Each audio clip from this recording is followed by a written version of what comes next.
अब तक जब भारत की विदेश नीति की बात होती थी तो चर्चा हिंद महासागर, इंडो पैसिफिक, चीन, पाकिस्तान या पश्चिमी एशिया तक सीमित रहती थी। लेकिन अब भारत की नज़र दुनिया के उन इलाकों पर है जहां ना तो बड़ी आबादी रहती है और ना ही कोई स्थायी शहर है। बात हो रही है आर्कटिक और अटलांटिक की।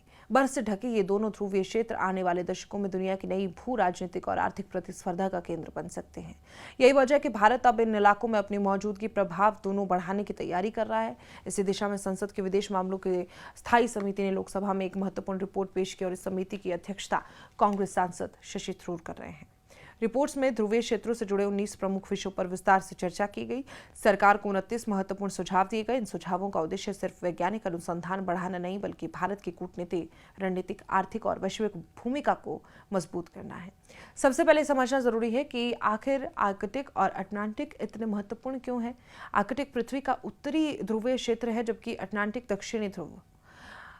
जलवायु परिवर्तन की वजह से आर्कटिक की बर्फ तेजी से पिघल रही है। इससे नए समुद्र के रास्ते खुल रहे हैं और प्राकृतिक संसाधनों तक पहुंच आसान होती जा रही है। माना जा रहा है कि क्षेत्र में तेल, प्राकृतिक गैस, दुर्लभ खनिज और समुद्री संसाधनों का विशाल भंडार मौजूद है। इसलिए अमेरिका, रूस, चीन, कनाडा और यूरोपीय देशों के बीच यहाँ प्रभाव बढ़ाने की होड़ लगातार तेज हो रही है।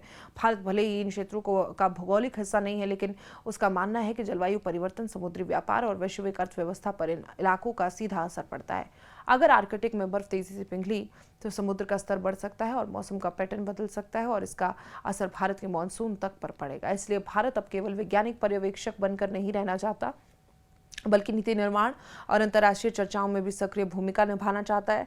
समिति की सबसे महत्वपूर्ण सिफारिशों में से एक कि भारत एक विशेष पोलर एम्बेसडर नियुक्त करे, यानी ऐसा वरिष्ठ राजनयिक जो सिर्फ आर्कटिक और अटलांटिक से जुड़े मामलों को देखे। अभी इन विषयों को अलग अलग विभागों के जरिए संभाला जाता है, लेकिन समिति का मानना है कि इन क्षेत्रों का महत्व इतना बढ़ चुका है कि इनके लिए अलग प्रतिनिधि होना चाहिए।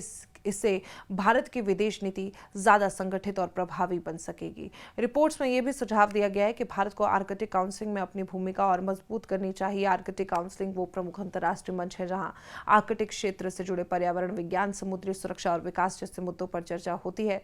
भारत अभी भी वहां एक ऑब्जर्वर की भूमिका निभाता है और समिति का सुझाव है कि भारत को भविष्य में ज्यादा प्रभावशाली भूमिका हासिल करने के लिए लगातार प्रयास करने चाहिए। रिपोर्ट्स का एक और अहम पहलू यह है कि भारत की 2022 की आर्कटिक नीति को अब बदलते वैश्विक हालात के अनुसार अपडेट किया जाए। जब ये नीति बनाई गई थी तब मुख्य फोकस वैज्ञानिक अनुसंधान, पर्यावरण संरक्षण और सहयोग पर था, लेकिन अब दुनिया में भू राजनीतिक प्रतिस्पर्धा बढ़ चुकी है।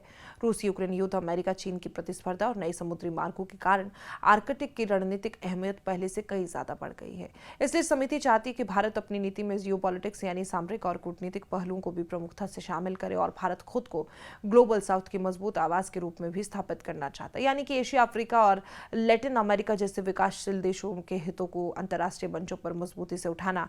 समिति का मानना है कि ध्रुवीय क्षेत्रों से जुड़े फैसलों में केवल विकसित देशों की नहीं बल्कि विकासशील देशों की जनताओं को भी महत्व मिलना चाहिए और भारत इस भूमिका को निभा सकता है।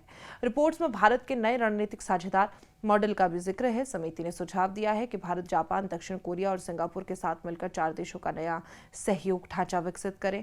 इन चारों देशों के पास तकनीक, समुद्री क्षमता, वैज्ञानिक विशेषज्ञता है और अगर ये देश मिलकर काम करते हैं तो आर्कटिक में रिसर्च, समुद्री परिवहन, नई तकनीक और सप्लाई चेन के क्षेत्र में बड़ी साझेदारी विकसित हो सकती है।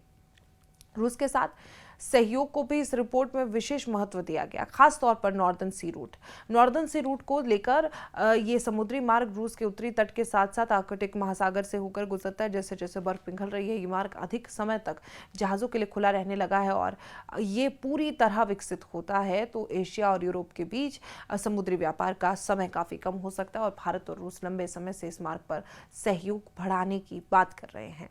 इससे व्यापार तेज होगा, माल ढुलाई की लागत कम होगी, दोनों देशों के रणनीतिक संबंध मजबूत होंगे। भारत केवल दूसरे देशों के बनाए एजेंडे का हिस्सा नहीं बनना चाहता बल्कि आर्कटिक पर अपना खुद का वैश्विक नैरेटिव तैयार करना चाहता है। इसका मतलब ये है कि भारत जलवायु परिवर्तन, सतत विकास, वैज्ञानिक सहयोग, समुद्री सुरक्षा, विकासशील देशों के अधिकारों को केंद्र में रखकर अपनी स्पष्ट सोच दुनिया के सामने रखना चाहता है। इससे अंतर्राष्ट्रीय मंचों पर भारत की भूमिका और प्रभाव दोनों बढ़ सकते हैं।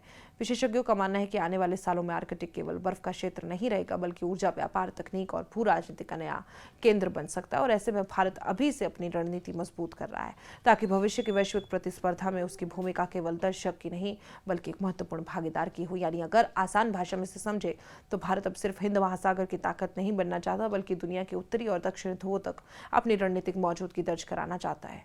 वैज्ञानिक अनुसंधान से लेकर कूटनीति, रूस के साथ नए समुद्री मार्ग, जापान, दक्षिण कोरिया, सिंगापुर के साथ साझेदारी, ग्लोबल साउथ की आवाज बनने तक भारत का पूरा फोकस इस बात पर है कि आने वाले समय में जब आर्कटिक और अटलांटिक दुनिया की नई रणनीतिक प्रयोगशाला बने, तो वहां भारत की मौजूदगी भी मजबूत और निर्णायक हो।